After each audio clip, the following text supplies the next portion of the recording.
Mackenzie Guy. And I'm Renly Newbold, and we're from the Teaching Professions Lab at Buckeye Career Center. Our project, Mind Games, is mainly focused on how social media negatively affects teens and mental health. And we're from the Interpersonal Communications category. This is our online process summary form. And then this is our process planning sheet. Our table of contents. Facts from the social dilemma video. Social media has negatively affected teens in many ways. Self-harm has risen in girls ages 13 to 16 by 68%. 50% of teenagers who were admitted to the hospital were between ages 15 and 17. Someone may not want to explain their injuries due to self-harm. Around 20% of teenagers will end up with depression before they reach adulthood. Signs that someone may be dealing with bullying from social media: difficulty sleeping, having nightmares, failing grades, and reckless behavior. Facts from how to break up with your phone book. From ages 18 to 24, people are checking their phones up to 82 times a day. There's a hormone in the brain called dopamine, which makes us want to check our phones. Dopamine is released whenever your brain is expecting a reward. Once released, we remember that feeling when we check our phones. We get really excited whenever they go off. Sleeping with your phone within arm's reach affects your sleep pattern. Deleting social media requires strong motivation. Cell phones can affect your short-term and long-term memory. Short-term by being a distraction and keeping you from getting those daily tasks done, and long-term by not being able to retain information that happened a day, week, or a month ago. Even the tech executives restrict their own child's screen time, so it's easy to say that they must know something that we don't. Identifying our concern. With all of the depression, anxiety, suicidal thoughts, self-harm, and bullying going on in our school, Buckeye Career Center hired a crisis therapist to work alongside our 3 guidance counselors to help students who are dealing with this. For our project, we decided that we wanted to start off by sending out a survey to all the students by having them answer questions about mental health and social media. Due to COVID, we were never able to meet up and have a support group. However, we will and continue to send out different resources and various tips on how to distance yourself from your phone, understand the negative effects that social media has on teens. At the end of the school year, we plan on sending out another survey asking students if the resources that we have provided them were helpful, if it made them think differently about social media, and if it's now easier to not look at your phone whenever a notification pops up. Our goal with Mind Games is to spread awareness about how social media is affecting teens' mental health in such a negative way. We wanted students to know that they personally are not the only ones who are going through this. We also wanted to inform students of the various resources and tips for becoming less addicted to your phone and the negative impact that social media has on your mental health. After we sent out our survey, we were getting responses back immediately.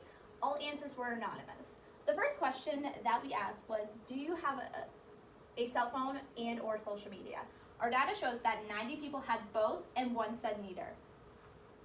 Many people have more than 1 social media account. For example, 20 people said they have 1 to 2 social media accounts, 47 people said they have 3 to 4, 16 people have 5 to 6, and 14 people said they have 7 or more. The most common apps that students use are Facebook, Snapchat, TikTok, and Instagram. 59 people that took our survey admitted to their phones being a distraction. However, 32 people said that their mental health is being affected. Lastly, we asked the main reason why they are using social media. The top 2 responses that we got were for entertainment and to stay connected with friends and family.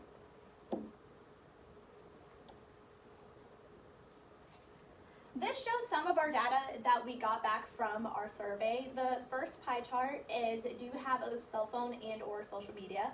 Both said 92.8%. 5.2% said they just have a cell phone. 1% said they just have social media, and someone said neither, just 1%. And then this one shows how often students at Buckeye Career Center are using their social media accounts. Multiple times a day is 88.7%. Every other day is 4.1%.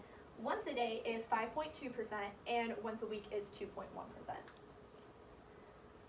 What can we plan to do? As many people are benefiting from all the resources and tips that we are providing them, we will continue to send out weekly information regarding social media and how to distance yourself from your phone and your social media. Why we chose this topic? I personally have dealt with this from the past, from struggling thinking that I was not good enough to wishing that I was skinnier. All of this leads to me having anxiety, depression, and the thoughts of self-harm. I still think every time I stroll through social media, I wish I was as pretty as her. I wish I could go places like her. I was always too busy comparing myself to everybody else that I had lost self-confidence.